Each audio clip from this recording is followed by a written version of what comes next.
எத்தனை பொடி இருந்தாலும் நமக்கு இட்லி தோசைக்கு சாப்பிட்றதுக்கு நமக்கு ஆசையே தீராது. சட்னி இருந்தாலும் சாம்பார் இருந்தாலும் நம்ம கொஞ்சம் பொடி வச்சு நெய் இல்லைன்னா நல்லெண்ணெய் ஊற்றி சாப்பிட்றது எல்லாருக்குமே பிடிக்கும். ஒரு அருமையான ஒரு பொடி தான் செய்ய போகிறோம். இந்த பொடி வந்து இட்லி தோசைக்கும் வச்சு சாப்பிட்லாம், சாதத்தில் போட்டு சாப்பிட்லாம். நல்ல டேஸ்ட்டாக சூப்பராக இருக்கும். இன்னைக்கு அரைக்கிற பொடியை நீங்கள் அரைச்சி வச்சுக்கோங்க, ரொம்ப நல்ல டேஸ்ட்டாக இருக்கும். வாங்க இது எப்படி ஈஸியாக செய்யலாம் அப்படிங்கிறத வீடியோக்குள்ளே போய் பார்க்கலாம். பாருங்க, மெஷர்மெண்ட் எல்லாமே இந்த மாதிரி ஒரு பாத்திரத்தை எடுத்துக்கோங்க. அதுவும் நீங்கள் எடுக்கிற மெஷர்மெண்ட்டுக்கு எல்லாமே வந்து ஒரே ஈவனாக இருக்கணும். பாருங்க, இந்த கப்பில் 1 கப் அளவுக்கு நல்லா குவிச்ச மாதிரி உளுந்தம்பருப்பு போட்டுக்கலாம். பாருங்க, உளுந்தம்பருப்பை பொறுத்த வரைக்கும் நல்ல மொறுமொறுன்னு வறுத்துடணும், கருக விட்டுறக்கூடாது. நல்ல மொறுமொறுன்னு வறுக்கணும். பாருங்க, நல்லா செவந்து வந்துருச்சு.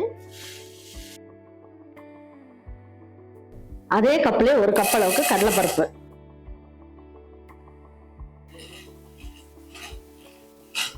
கருக விட்டுறாம பாத்துக்கோங்க.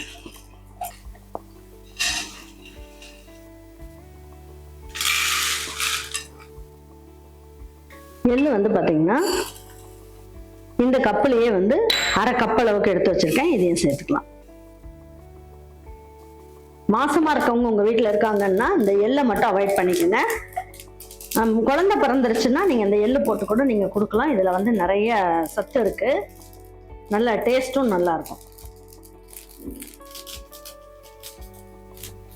நல்லா பொரிஞ்சிருச்சு பாருங்க. இதையுமே கருக விட்டுறாம எடுத்து இதுல கொட்டிக்கணும்.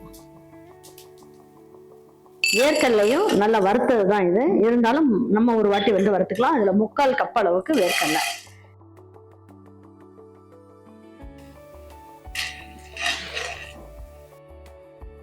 பாருங்க, வேர்க்கடலையும் நல்லா வறுத்தாச்சு.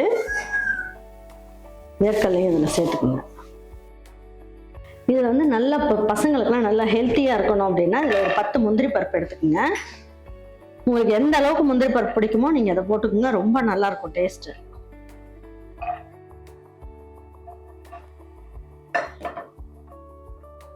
இப்போ வந்து பாருங்க, இதுல நான் என்ன பண்ணிருக்கேன் பாருங்க, காஷ்மீரி மிளகாய் வந்து ஒரு 4 மிளகாய் போட்டிருக்கேன் கலருக்காக. 2 மிளகாய் வந்து கார மிளகாய் சேர்த்திருக்கேன். இது எல்லாமே இதுல சேர்த்து நல்லா ஒரு வறுத்துருங்க. இதுலயே பெருங்காயம் 1 ஸ்பூன் அளவுக்கு சேர்த்துக்கலாம். பாருங்க, உப்பு வந்து பாத்தீங்கன்னா நம்மளுடைய சுவைக்கேற்ப நீங்க வந்து சேர்த்துக்கலாம். தேவைன்னா பார்த்துட்டு கூட நம்ம வாயில போட்டு பார்த்துட்டு கூட நம்ம சேர்த்துக்கலாம். இப்ப இதுலயே வந்து என்ன பண்ணலாம், நல்லா ஒரு கைப்பிடி அளவுக்கு கருவேப்பிலை, இதையுமே நல்லா வறுத்தரலாம். இந்த கல் உப்பெல்லாம் வந்து ஒரு வாட்டி வறுத்து போடும் போது என்ன ஆகும், அதுல இருக்க ஈரத்தன்மை எல்லாம் போயிடும். அந்த பொடியெல்லாம் ரொம்ப நாளைக்கு வந்து கெட்டு போகாம நல்லா இருக்கும். அதுக்காக தான் இந்த மாதிரி பண்றது. பாருங்க, இது எல்லாமே நல்லா இந்த மாதிரி வறுத்தரலாம். இப்ப இதை எடுத்து ஒரு தட்டுல மாத்திக்கலாம்.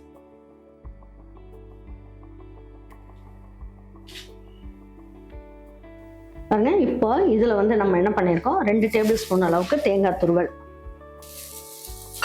இதுலயே நல்ல ஒரு முழு பூண்டு நல்ல ஒரு கை அளவுக்கு எடுத்துக்கோங்க.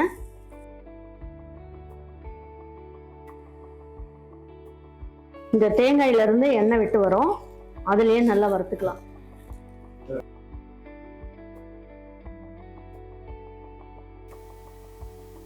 இந்த தேங்காய் வந்து இந்த அளவுக்கு நல்லா வறுக்கும் போது என்ன ஆகும், உங்களுக்கு வந்து சீக்கிரம் கெட்டு போகாது.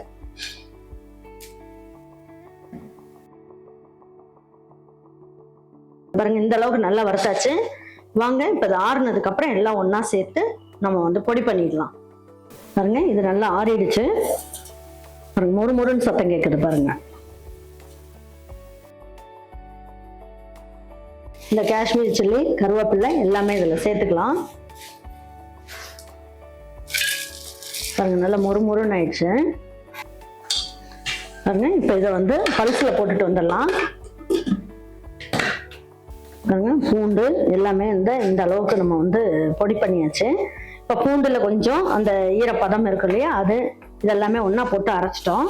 இப்போ இந்த கடலைப்பருப்பு, உளுந்தம்பருப்பு, முந்திரி பருப்பு, எள்ளு எல்லாத்தையும் ஒண்ணா போட்டு இதுல பவுடர் பண்ணும்போது இன்னும் ட்ரையா கிடைச்சிடும் நமக்கு. இதையும் பல்ஸ்ல போட்டு வந்துடலாம். இந்த மாதிரி நல்லா கொரன்னு இருக்கணும்.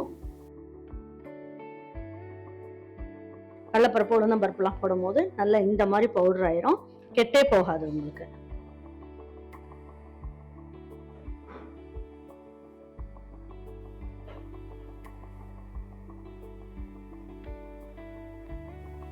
எல்லாமே நல்லா நைஸா அரைப்பட்டுருச்சு.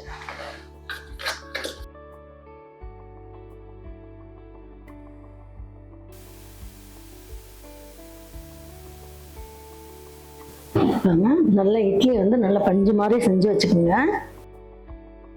பாருங்க, சூப்பரான இந்த பொடியை எடுத்து நல்லா போட்டுக்கலாம்.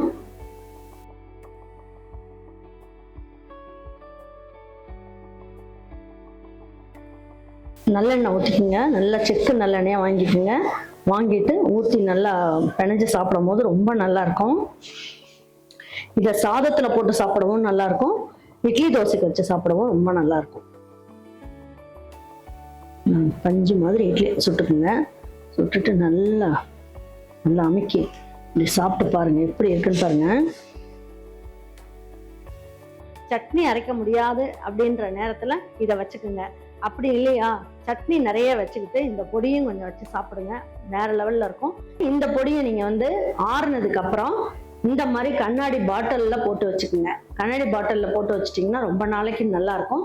கண்டிப்பா உங்க வீட்டுல இருக்கவங்களுக்கு பிடிச்சிருந்ததுன்னா லைக் பண்ணுங்க, ஷேர் பண்ணுங்க, சப்ஸ்கிரைப் பண்ணுங்க, மறந்துடாம கமெண்ட்ஸ் பண்ணுங்க. தேங்க்யூ ஃபார் வாட்சிங் ஈரோடு அம்மாச்சி சமையல். தேங்க்யூ.